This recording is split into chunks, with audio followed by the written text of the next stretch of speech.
Hi everyone, Wismeril here. Today I'm back with another video to showcase the best possible build on the Sorcerer class in Season 2 right now is the Ball Lightning build. Why is that the case?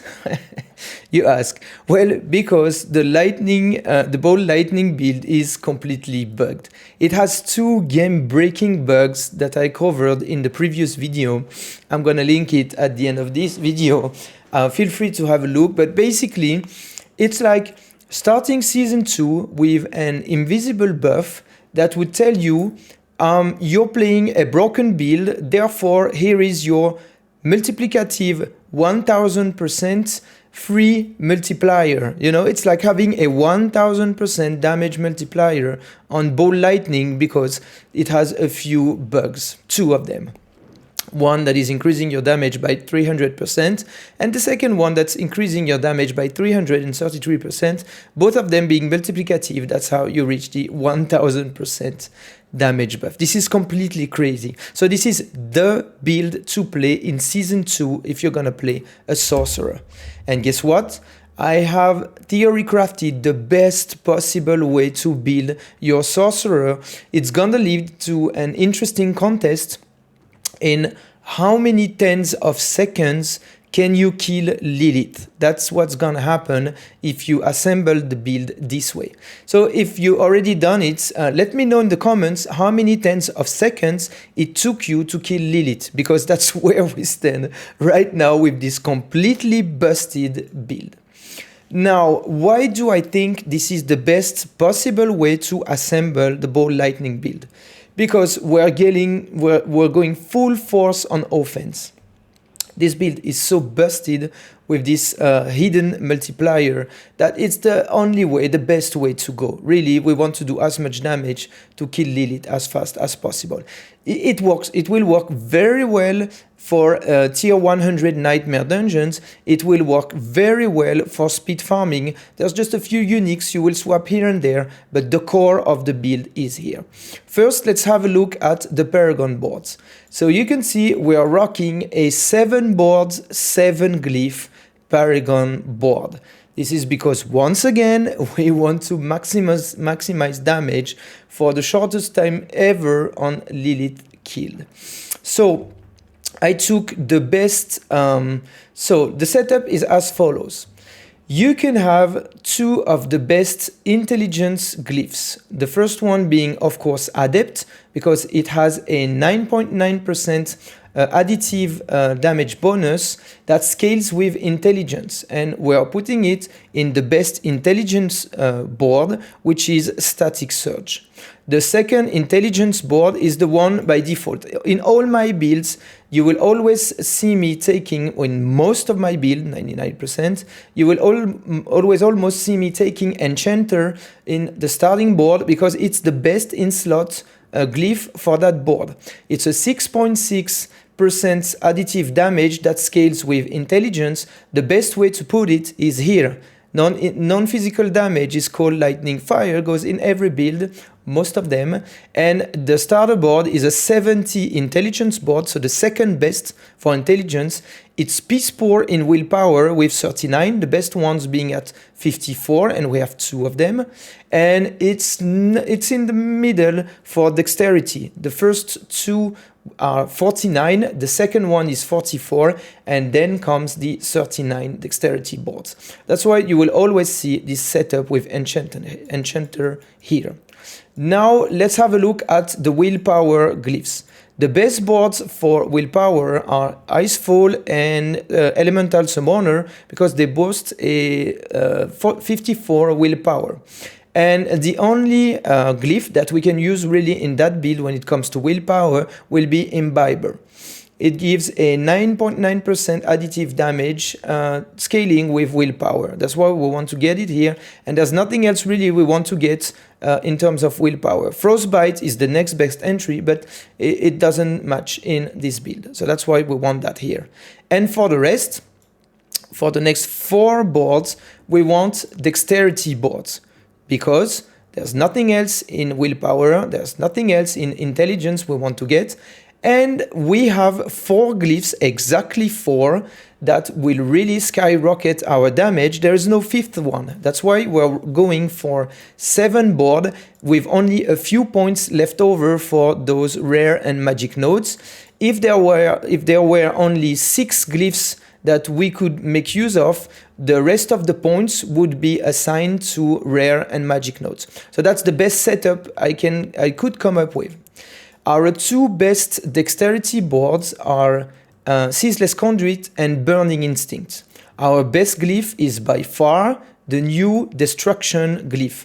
New because the critical strike damage is not, like bonus critical strike damage is not multiplicative with your damage. It goes in the additive bucket now. But to compensate that, Blizzard doubled the flat additive damage increase you get per point of dexterity. It's now 19.8, so it's the highest additive damage glyph. That's why we want it in a 49 dexterity board.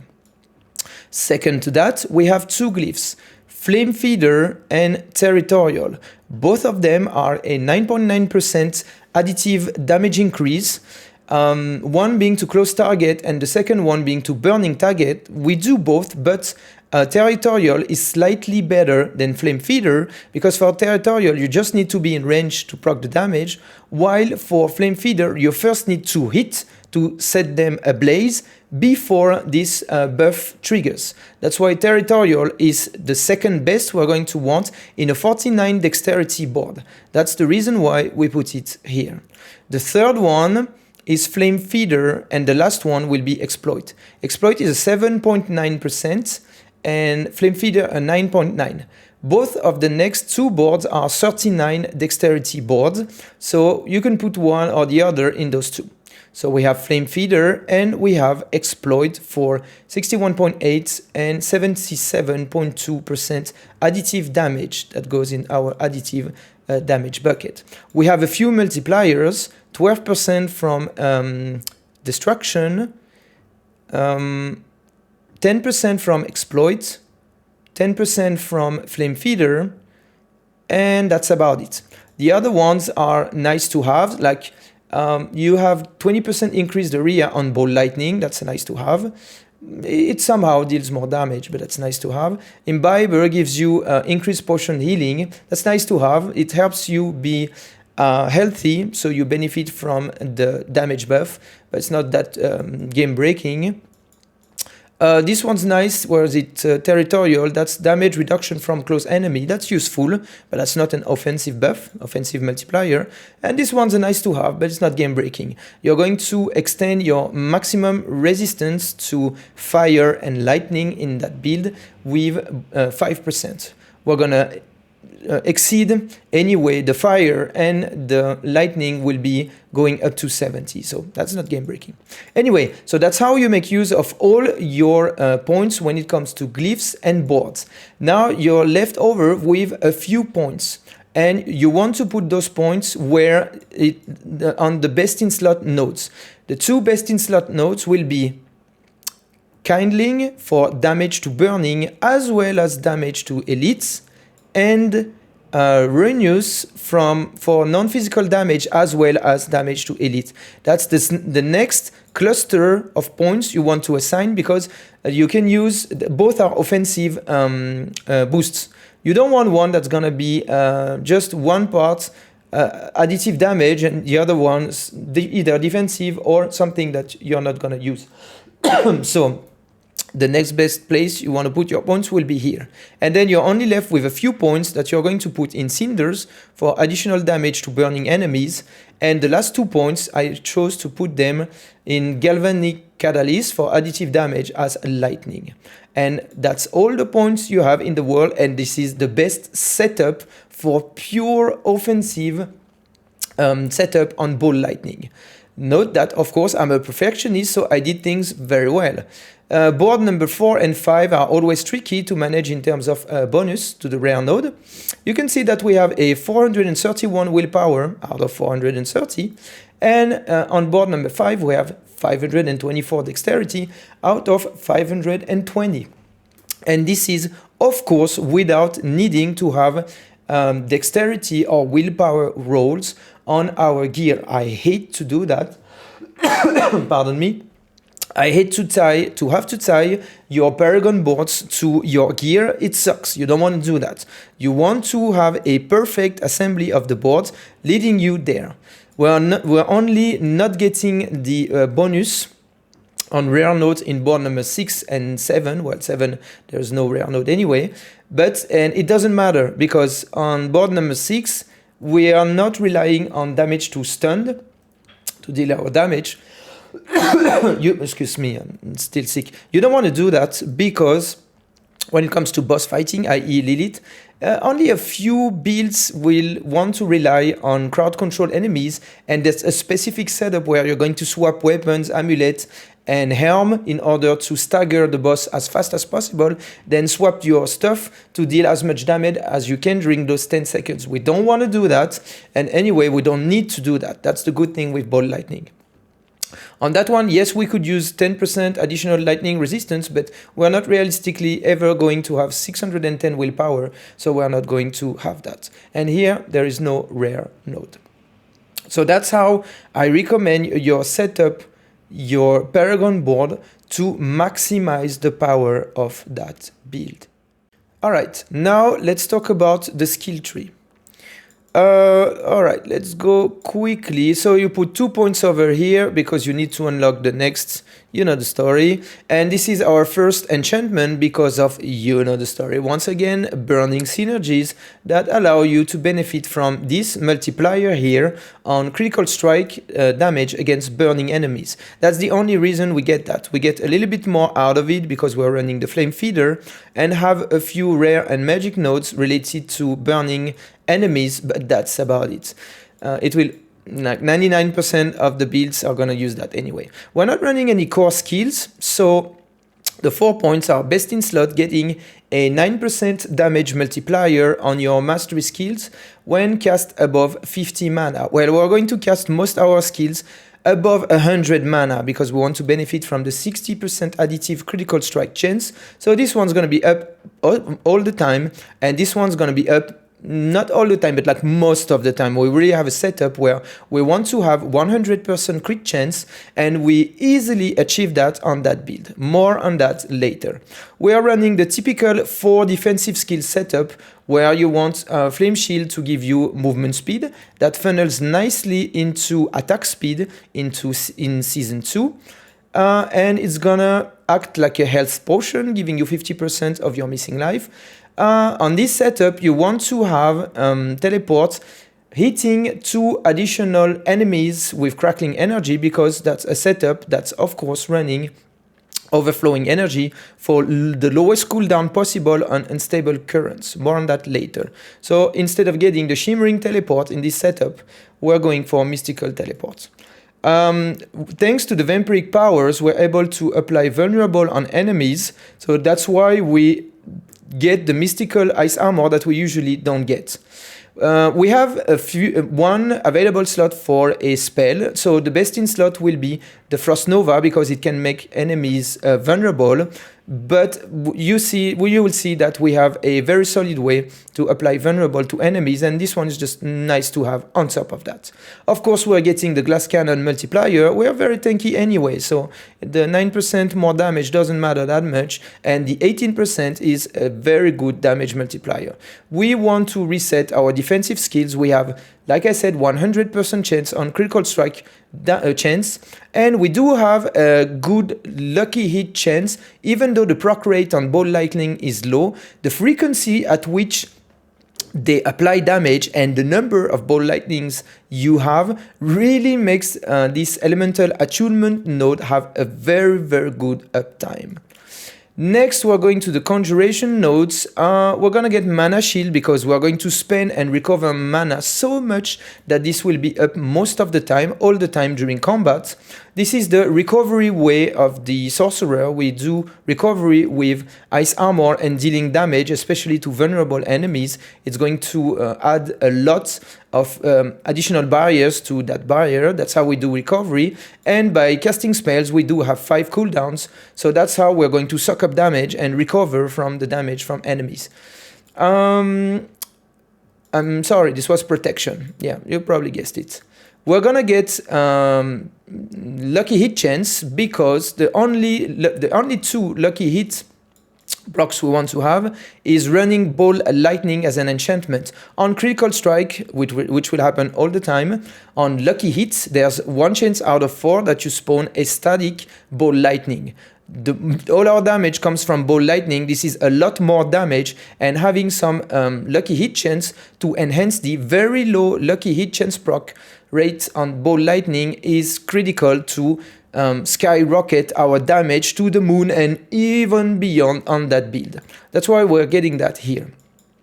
We are going for a full offense build. Usually I do more balanced builds, but since we are dealing with the most broken build in the whole season 2, or at least the most broken build for the sorcerer class, you know, you want to kill Lilith in tens of seconds. So this is nice. Usually I would put that either there or somewhere else that's more defensive or maybe / more utility. But in our case, during unstable current, we're going to spawn a few lightning spears that are going to even increase even further our damage thanks to an additional external damage multiplier. That's why we're getting that. But if you want to put those points somewhere else, you can put them over here to nicely max out your resistance, or I don't know where else you can get it, but that's a good hint, or maybe 2 over there, if ever. Next, in the mastery category, like I said, burning synergies, external multiplier. This one's super good. We're scaling it even further with ranks on our amulet. Okay. Ball Lightning, this is completely busted in Season 2. So we want as many skill points as possible. When you add skill points to a skill, you scale the multiplier that is applied externally. Like, let me explain. Your damage is first the sum of your weapon and offhand, so 2029 times 2. Then it's multiplied by the damage percentage of your skill. In this case, 126%. And then it's multiplied by the sum of all your additive damage buffs, multiplied then by your intelligence, 10% as an external multiplier, multiplied by 1.5 because you're doing critical strikes, and 1.2 because the target is vulnerable. So when you add ranks to Ball Lightning, you're scaling further an external multiplier. That's why it's very important to get those points. You get 5 from the skill tree, 4 on your pants, and 3 on your amulet. That's how you're skyrocketing this to 126%.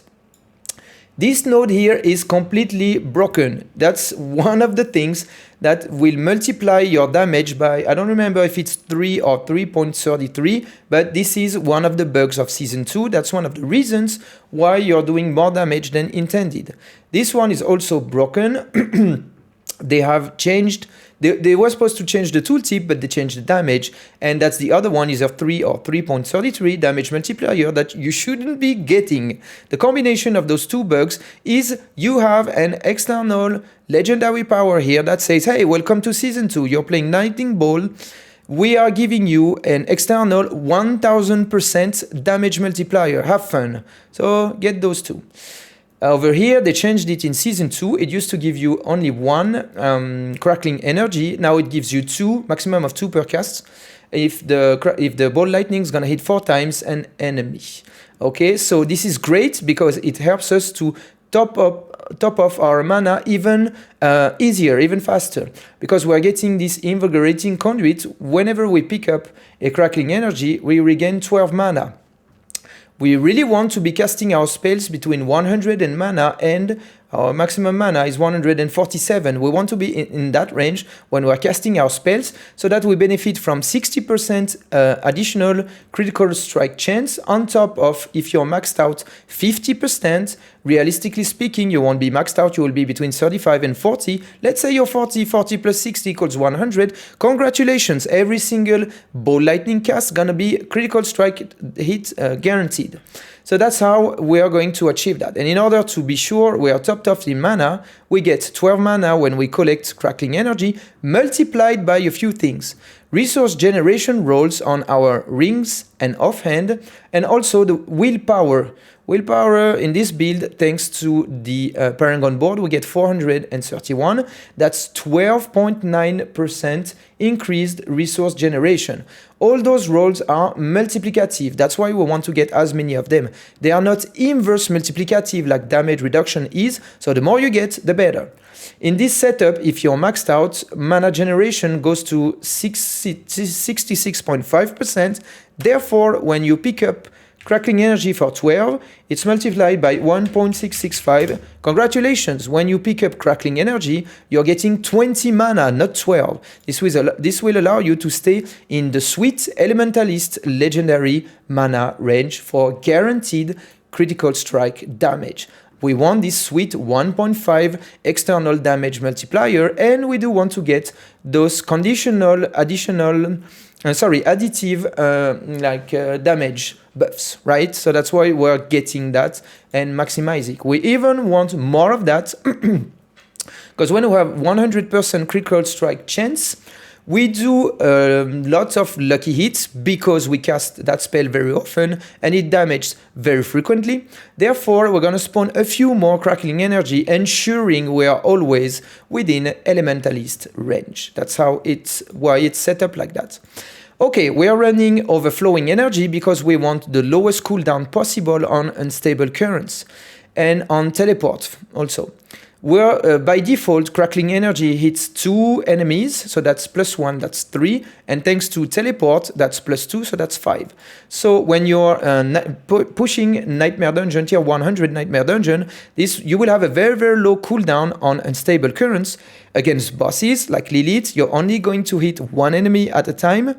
There's going to be a few adds here and there that's going to help, but the uptime is going to be less. Still, it's going to be up very, very frequently. We want to get the most out of this spell because that's 25% increased attack speed that I don't think funnels into that node over here, if I remember correctly the mechanics. I might be wrong. But of course, that's a lot more Ball Lightning. Whenever you cast a spell, you have 1 chance out of 4 for that spell to be an additional Ball Lightning that's going to rotate around you. So that's why we want the best uptime possible on our ultimate. Moreover, thanks to the Supreme Unstable Currents, when your ultimate is up, Crackling Energy is going to hit more frequently, which results on less cooldown on itself and on Teleport. That's why it's done this way. We do want some cooldown reduction to make sure this is up most of the time, if not all the time. So as a prefix on our offhand, as an affix on our offhand, as an affix on our helm, and I don't think I didn't include it here because it's not best in slot. I will explain why later. So that's what you want to be rocking as skill tree once again for maximum damage, mana so that you can cast your spells, and a few defensive nodes here and there, right? What you could do is get rid of a few nodes, get those 3 nodes over here if you want to be more tanky. If you don't rely that much on Unstable Current or want to do something more tanky, you can get VR Mastery over here, and you could get 3 points in Important Warding if you really want to have a very, very tanky build, which I don't recommend because you're playing the most busted build for the Sorcerer. So go full force on offense and kill Lilith in tens of seconds. Let's move on to the, are we going for the Vampiric Powers or the equipment?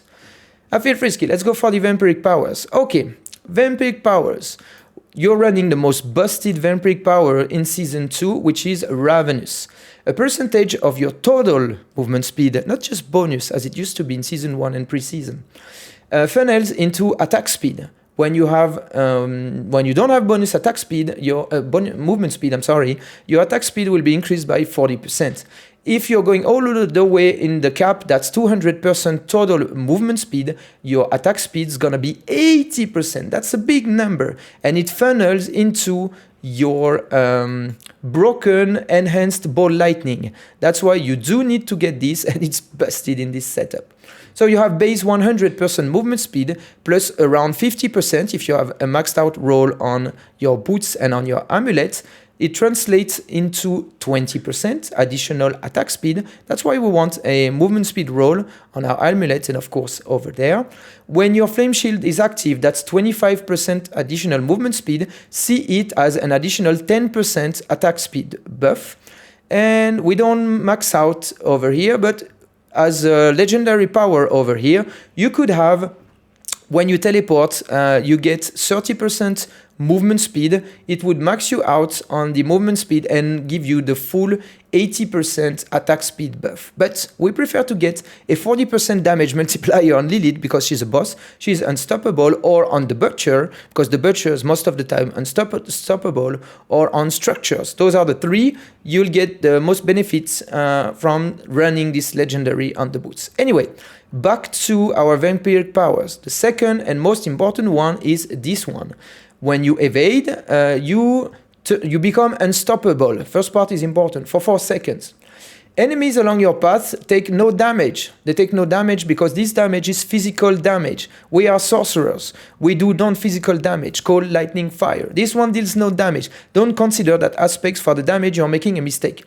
Poison deals some damage. Physical damage did absolutely no damage for the sorcerer in most cases.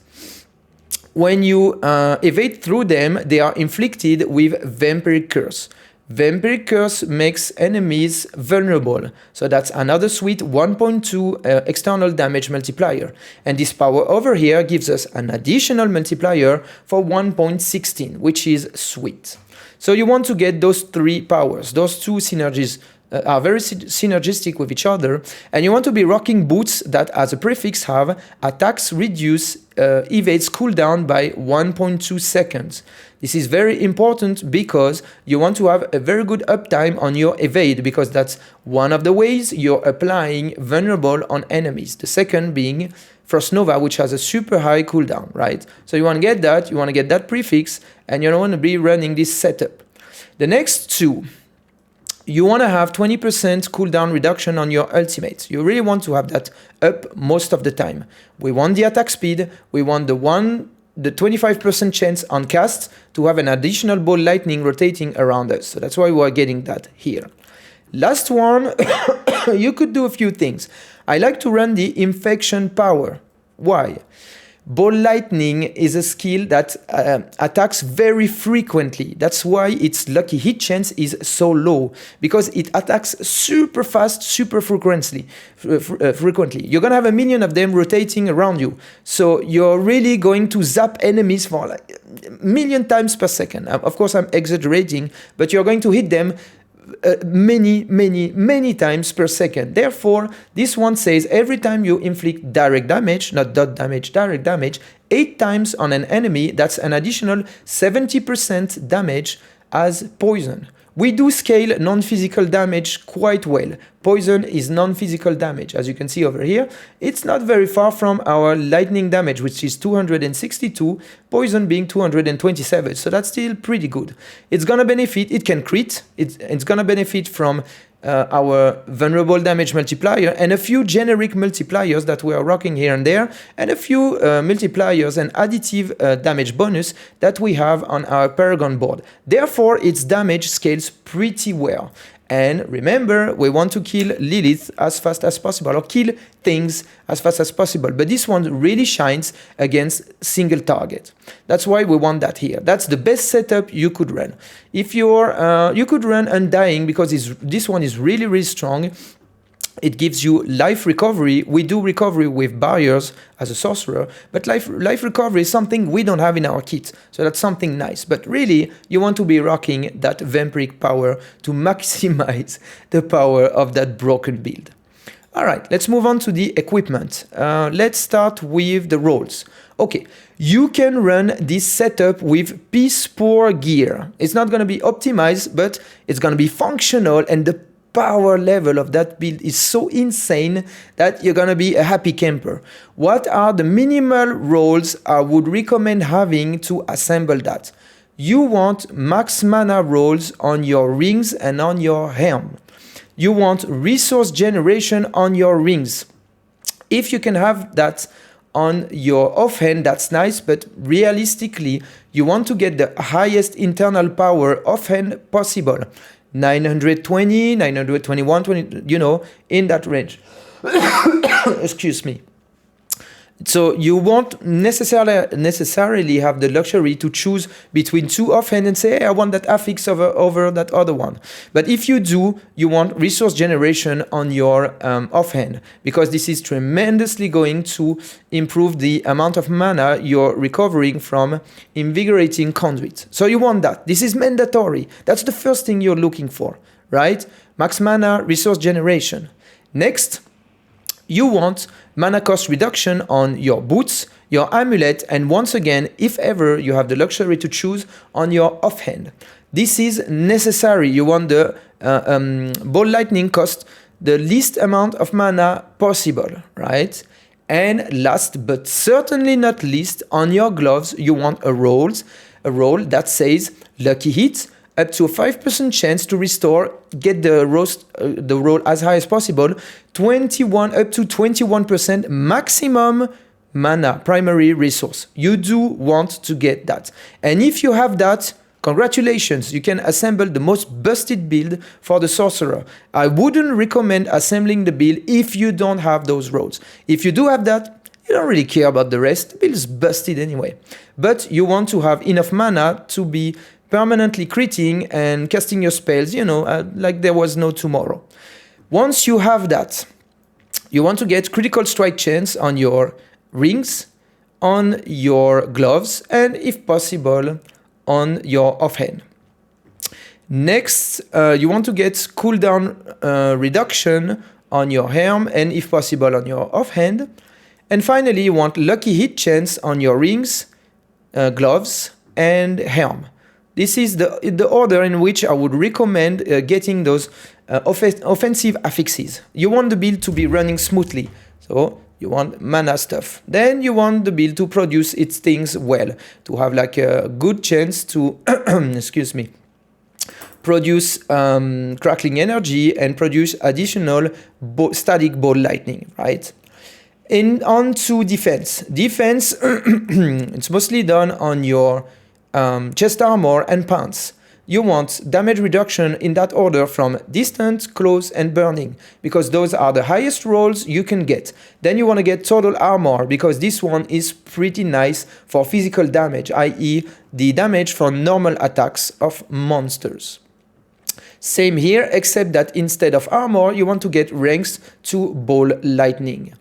On the helm, which is the last best source for defensive stuff, when you're done with max mana, lucky hit chance, and cooldown reduction, grab a total armor roll. This is best in slot compared to max resistance, because you can max out your resistance without needing to have a resistance roll on your helm, and this total armor thing can only roll on helm, chest, and pants. So I'd recommend to get it where you can get them. But if for some reason you struggle to max out your resistance, consider having a resistance roll instead of total armor.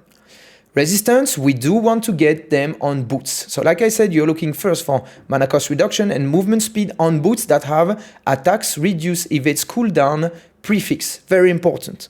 And once you have that, grab those two resistance roll. With just having one single resistance roll on boots plus your intelligence, which translates into all resistance, your all resistance rolls here and there, Paragon nodes here and there, and your random, well, in that setup, we do have 25% fire resistance here, and 10% lightning resistance there. So get non-fire, non-lightning, if possible, resistance, so poison and shadow are great on the boots. One roll with your sorcerer, so one roll will max it out. Look at that. Poison 70 and shadow 70 with just this single roll over there. I'm not sure how much you do need to get. Let's just have a quick look. Yeah, the breakpoint is like 40.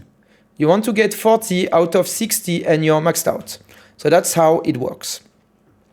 The remaining resistance, since you have 25 fire resistance in your Paragon board, you're looking, in the best possible world, to have fire resistance as a prefix on both your rings. Because this is going to take your fire resistance to 76, and your fire resistance is maxed at 75 thanks to the enchanter glyph and a fire enchantment skill, right? So having that would be the best way to go to 76% fire resistance, up to, because you won't have the these scales with item power, I mean. And then you're only left with one last resistance. So in here, if you got poison and shadow, you get called as gems over here, or the other way around. You just like, maximize it. Having two gems is equivalent to a maxed out roll, and it's going to max out your remaining resistance. And the last one, we're only getting one gem for lightning because we do have, how many was that? 15, 20, 10, I guess. Yep, 10 lightning resistance plus this one over here equals nearly 70. You could go up to 75.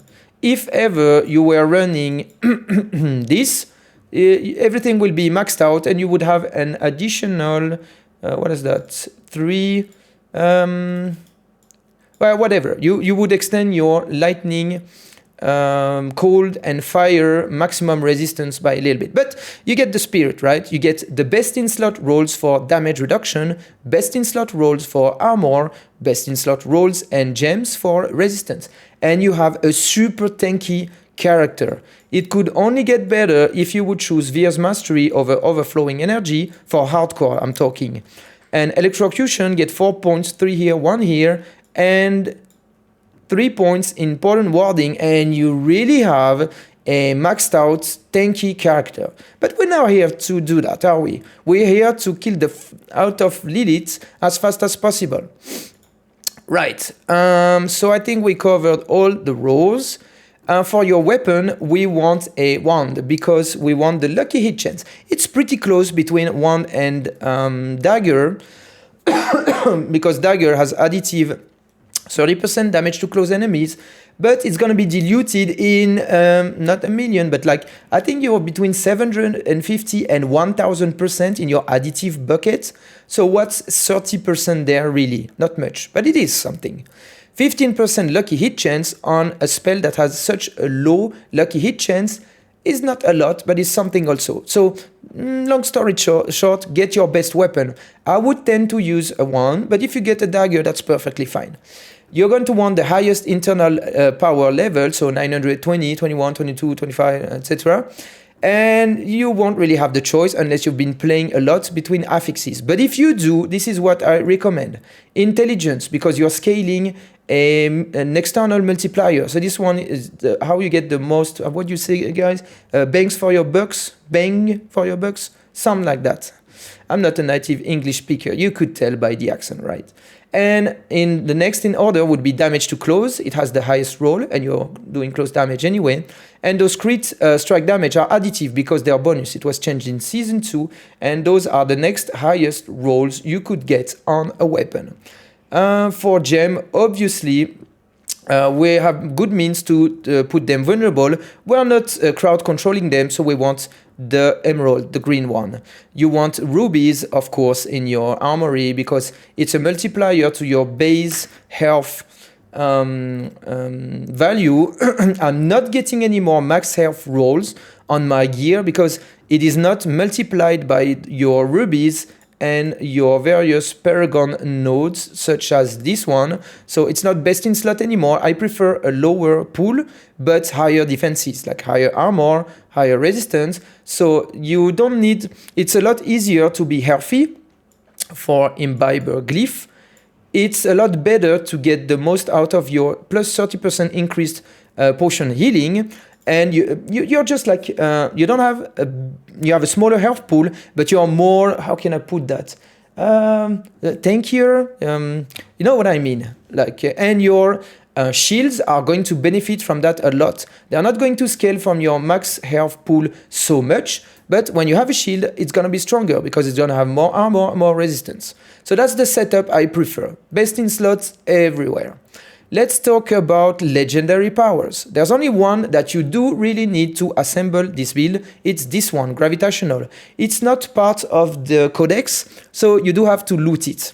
Once you loot it, you're set. Just get those mana rolls, get this here, be level 100, spend your points and paragons, like I said, and you're going to skyrocket damage anyway.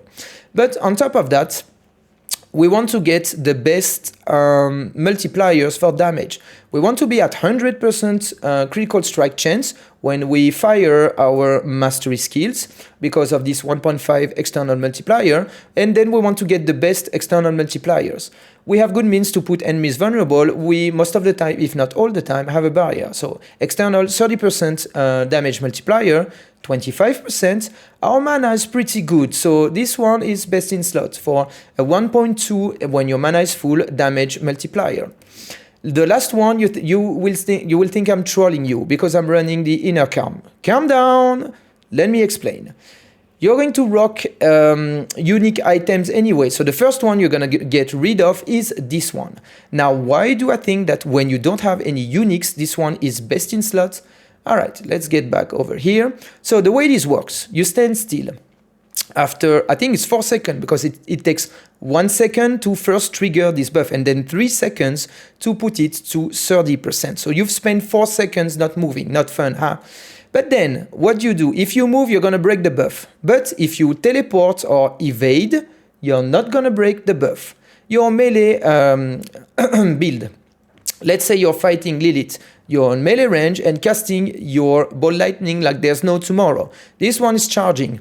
Then she moves, or you need to collect crackling energy to refill your mana bar. Teleport to the crackling energy or evade to the crackling energy and get back to melee range. You did not break this 30% damage multiplier. Okay, now of course you have to dodge things around and you have to travel the map, so this one's definitely not the most exciting multiplier, but that's the last multiplier you can get from the list. That's generic and that would apply to this build. Anyway, as soon as you get uniques, you're gonna get rid of it, so don't worry. Now on our utility / movement slot, we're going to get a multiplier there, because there's only one multiplier that is a utility, and guess what? It applies to Lilith, the Butcher, and Structure, so we do want to get that. But if you're more in a speed farm scenario, you can consider the one, this one, Bounding Conduit, for 30% movement speed after teleporting. That's nice. Movement speed funnels into maximizing your attack speed buff of 80%, so it's really nice. So if you're speed farming, get the Bounding Conduit. If you're fighting Lilith, get this one. You might consider wanting to have 2 pairs of boots. You could also get the unique, but somehow I tend to prefer the multiplier. Well, it depends what you're doing, right? So those are the 3 options that you can have. When you get your hands on the Oculus, you're going to get the free teleport enchantment, and you're going to overwrite the silly part that says you're taken to a random location thanks to the Metamorphosis Vampiric Power. So you're going to evade where your mouse is. So that's very, very good. So once you get that, equip it. It's really nice. But if you don't, you can go for this one. Next, yes, let's talk first defensive powers, and then we'll talk uniques. So the defensive powers I recommend. Wow, no surprise. Where are you? Disobedience, you're here. Disobedience, I'm pretty sure you know why. I like to run Ice Armor because it makes you unstoppable and gives you increased armor. Unstoppable is gonna be handy with our unique pair of pants, right? So, and the last one would be Ever Living, because you have good means to make enemies vulnerable. Okay, so those are the 3 basic ones you do want when you don't have any uniques. Now, when you get your hands on Thibaut's Will, you want that, because those are pants. They are defensive. That's a defensive slot. And guess what? Now you can have a damage multiplier in this defensive slot. You can have a damage multiplier of 40 as utility, and you can have a damage multiplier of 40 as defensive. So that's super great. 40% external damage multiplier while unstoppable and for 4 seconds after. Teleport makes you unstoppable. Flame Shield makes you unstoppable. Evade doesn't make you unstoppable. And if you're running the Snow Veiled Helm, Ice Armor will make you unstoppable. That's even more uptime on this 40% multiplier. The rolls on those things are great. Maximum mana, hell yeah, we can use that. We do have a little bit of damage reduction from close up, so you're cutting on your defensive to get even more offense on a busted build. So this one is best in slot. That's how I would run the setup against Lilith. Just running the Oculus and T-Bolt's Will. I wouldn't run the Flicker Step, I wouldn't run Raiment of the Infinite, and anyway, since we're not crowd controlling, we're not wanting to have God Slayer, I will not comment on the Uber Unix. I think you have a 2% chance drop on Duriel, so let's not put that in the picture. You don't want to rock that one. You're not crowd controlling enemies. So that's how I would run my setup. T-Bolt's Will and the Oculus. And in the meantime, you don't have that. Go for the Inner Calm, ha ha ha. No, I'm not trolling you.